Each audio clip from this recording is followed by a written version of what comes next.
Hi dear student, मैं सुभाष मुस्का ज्ञान channel आपका स्वागत है। देखिए क्लास 9 और सीट सर्टिफिकेट किसी भी परीक्षा की तैयारी कर रहे हैं तो उसमें आपको संख्या पद्धति बहुत आवश्यक है। क्लास 9 में संख्या पद्धति देखें, बहुत ही जरूरी है, जिसमें मैं आपको बताऊँ पहले प्राकृतिक संख्या क्या होती है। प्राकृतिक संख्या ऐसे अपने जो भी गिनती पढ़ते हैं उसको हम प्राकृतिक संख्या कहते हैं, ठीक है। जैसे 1 2 3 4 5 6 7 8 9 डट डट और भी जो आगे संख्या है 10 11 12 13 ना, सभी क्या है प्राकृतिक संख्या है। तो हम इस तरह कर सकते हैं, साधारण संख्या है, परिभाषा जान लें। साधारण संख्याएं 1 2 3 4 5 6 7 8 9 डट डट ना के समूह को प्राकृतिक संख्याएं कहते हैं। मतलब जितना भी गिनती आप जानते हैं सभी क्या है प्राकृतिक संख्याएं हैं। 1 से लेकर करोड़ 1 लाख 10,000 जो भी संख्याएं आते हैं सब प्राकृतिक संख्याएं। पूर्ण संख्याएं जाने, पूर्ण संख्या होल नंबर उसे कहेंगे। यही संख्याओं का से यहाँ पर अगर 0 बढ़ा दिया जाए तो क्या होगी, पूर्ण संख्या हो जाएगी। तो इसी परिभाषा लिखें, शून्य और प्राकृतिक संख्याओं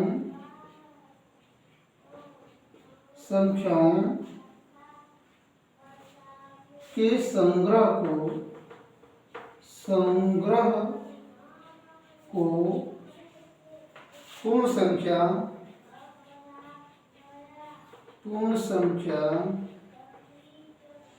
या पूर्ण संख्याएं कहते हैं, ठीक है। पूर्ण संख्याएं कहते हैं। जैसे 0 1 2 3 4 डट डट ये सभी क्या है पूर्ण संख्याएं, ठीक है। एक चीज और है, जर्मन भाषा शब्द में जेहलीन से लिया गया है, जिसका अर्थ होता है गिनना, और जहल जिसका अर्थ हुआ संख्या। तो एक शब्द का निर्माण यहाँ से हुआ है जेहलीन से, जो जर्मन भाषा का शब्द है जिसका अर्थ है गिनना, ठीक है। तो आपने समझा प्राकृतिक संख्या पूर्ण संख्या। प्राकृतिक संख्या में 1 2 3 4 6 सभी संख्याएं प्राकृतिक संख्या हैं, और उसमें 0 केवल शामिल कर दें, 0 लगा दें तो वह पूर्ण संख्या हो जाएगी, ठीक है। आगे बढ़ते हैं हम लोग।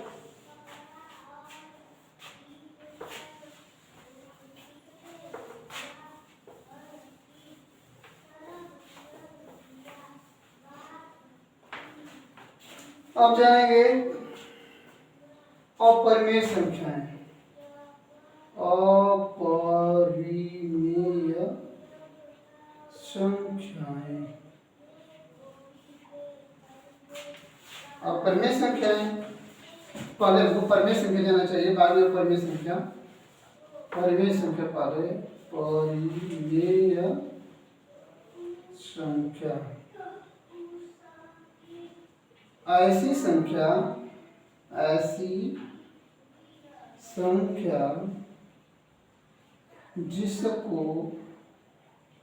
जिसको p/q के रूप में व्यक्त कर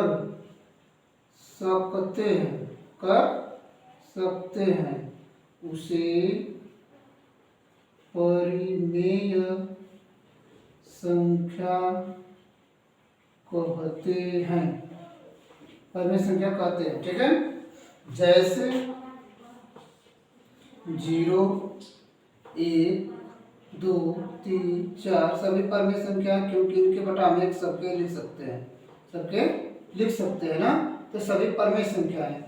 अगर 0 बटा अगर 100 गुणित दें तो क्या है, परमेय संख्या है। लेकिन 1 बटा 0 परमेय संख्या नहीं है, परिभाषित नहीं, इसलिए परमेय संख्या नहीं। तो यह 0 भी क्या है, परमेय संख्या है। ठीक है, और परमेय की बात करें, अपरिमेय संख्या ऐसी संख्याएं जिनको अंश मतलब p/q के रूप में, एक चीज में छूट गया है, q = नॉट 0, q = नॉट 0 मतलब q 0 नहीं होना चाहिए। यहाँ पर कर लीजिए के रूप में व्यक्त कर सकते हैं, परमेय संख्या कहते हैं q = नॉट 0। वही चीज इसमें ऐसी संख्या जिनको p/q के रूप में व्यक्त नहीं कर सकते,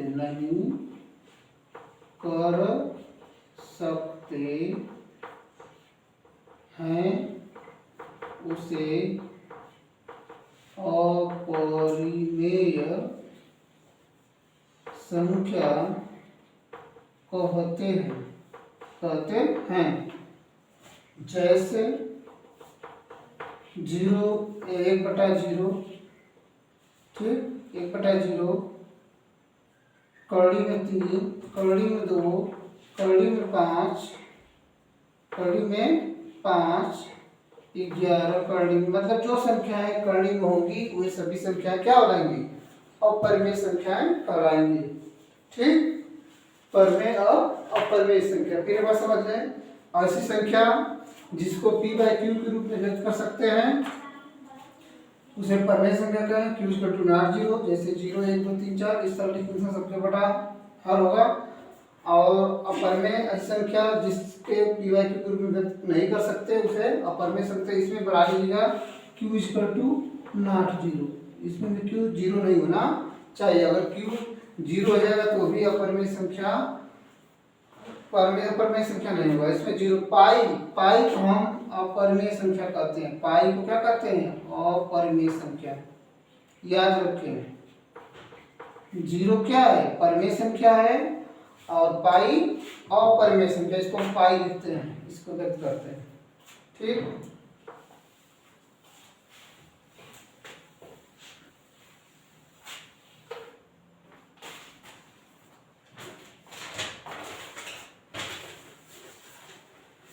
अब जाने वास्तविक संख्याएं। वास्तविक संख्याएं वे सभी परिमेय एवं अपरिमेय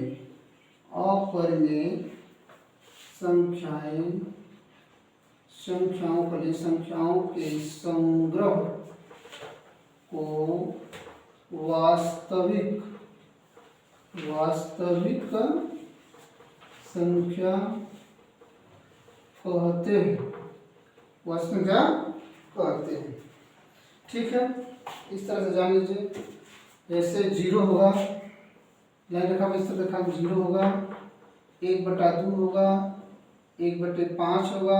ठीक है, यह मान लीजिए 1 हो जाएगा, और आगे बढ़ेंगे यह 2 होगा, 3 होगा, इस तरह संख्याएं बीच में मिलेगी, यह माइनस में सब होगी ना, और इधर प्लस में 1, 2, 3 प्लस में होगी। इन्हें क्या कहेंगे, पर ये सब संख्याओं को हम, ये सब संख्याएं वास्तविक संख्याएं, अगर इनको हम दशमलव में अगर निकालना चाहें, कौड़ी में 2 का वर्गमूल होता है 1.141, 1.414, ठीक है। 2 का निकाल के देखने को मिनट का आता है तो 2 1 से तो 1 होगा, दशमलव 0, ये 1 घटेगा तो 1 0, 0, फिर यहाँ हो जाएगा 4 4 16 और 4 2 4 1 5,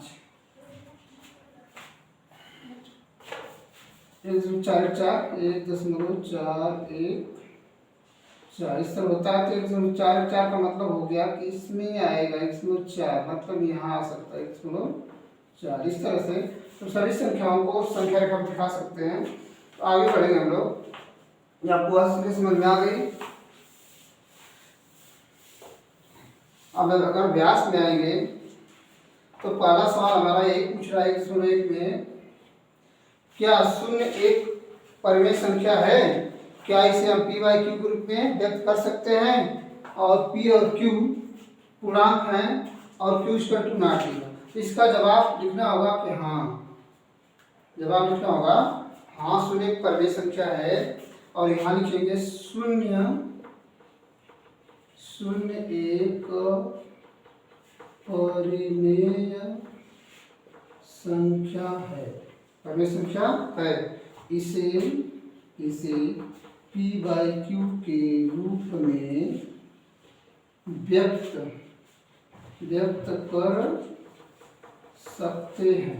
ठीक है, p इक्वल टू 0 तो q इक्वल टू नॉट 0। ठीक, इसे हम लिख सकते हैं q इक्वल टू q का मान होगा 1 2 3 या -1 -2 -3 कुछ भी हो सकता है इस तरह से। तो जैसे 0 को हम लिख सकते हैं 0 भी लिख सकते हैं, इसको 0/1 भी लिख सकते हैं, 0/2 भी लिख सकते हैं, 0/3 भी लिख सकते हैं, 0/-1 भी लिख सकते हैं, 0/-2 भी लिख सकते हैं, 0/-3 भी लिख सकते हैं। इस तरह से यह संख्या क्या होगी? क्या होगी? 0 भी क्या एक परिमेय संख्या है। इस तरह से आपका पहला सवाल हो गया। बात समझ में आई होगी। जवाब होगा हाँ, लिखना होगा हाँ। इसे p बाई क्यू के रूप में व्यक्त कर सकते हैं। तो p को 0 मान लें, q इक्वल टू नॉट 0। तो q का मान कितना हो सकता है? 1 2 3 -1 -2 -3 10 20 50 कुछ भी हो सकता है, माइनस में प्लस में भी। इस तरह से 0 को हम दिखा सकते हैं कि 0/1 0/2 0/3 -0/1 -0/100 भी हो सकता है। तो इस तरह से क्या होगा? परिमेय संख्या होगी। अब दूसरा इसका क्वेश्चन लेते हैं। पूछ रहा है क्वेश्चन नंबर 2 कि 2 3 और 4 के बीच 6 परिमेय संख्याएं, 6 परिमेय संख्याएं। ठीक है, 6 परिमेय संख्याएं। तो इसको हल करने के लिए आपको थोड़ा सा अलग से सोचना पड़ेगा। इसमें संख्या को कितनी दी हुई है? संख्या बराबर संख्या दिया है 6, उसमें 1 जोड़ लेंगे तो क्या होगा? 6 1 बराबर 7। तो परिमेय संख्या हमको निकालने के लिए परिमेय संख्या बराबर परिमेय संख्या लिखेंगे 3 और 4 के मध्य बताना है, 4 के मध्य। ठीक है, इसको लिखेंगे 3 गुणे 7/7 और 4 गुणे 7/7। ये हो जाएगा 21/7 और ये हो जाएगा 28/7। इसके आगे बढ़ेंगे तो 22/7 23/7 24/7 और ये हो जाएगा 25/7 26/7 27/7 और 28/7। इस तरह से 1 2 3 4 5 6 हो जाएगी परिमेय संख्याएं।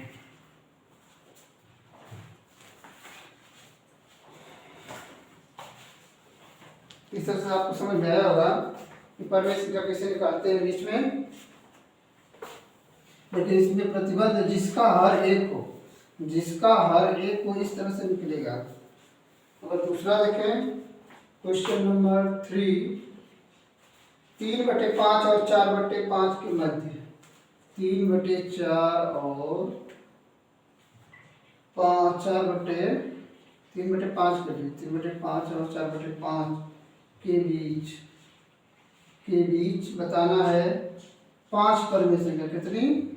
5 परिमेय संख्या। तब यहाँ भी वही काम कीजिए हल में, और सॉल्यूशन में आइए संख्या बताइए। सभी संख्या हो जाएगी 5 धन 1 बराबर 6। ठीक, तो 3/5 गुणे 6/6, एक बार पहले में और 4/5 के मध्य ना, तो 3/5 गुणे 6/6 और 4/5 गुणे 6/6, तो इस तरह हो जाएगा 18/30 और 24/30।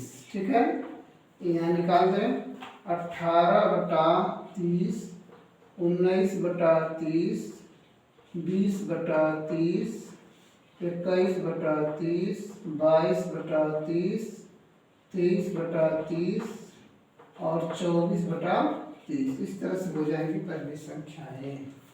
ठीक है, इसको निकाल सकते हैं। आज का अंतिम सवाल,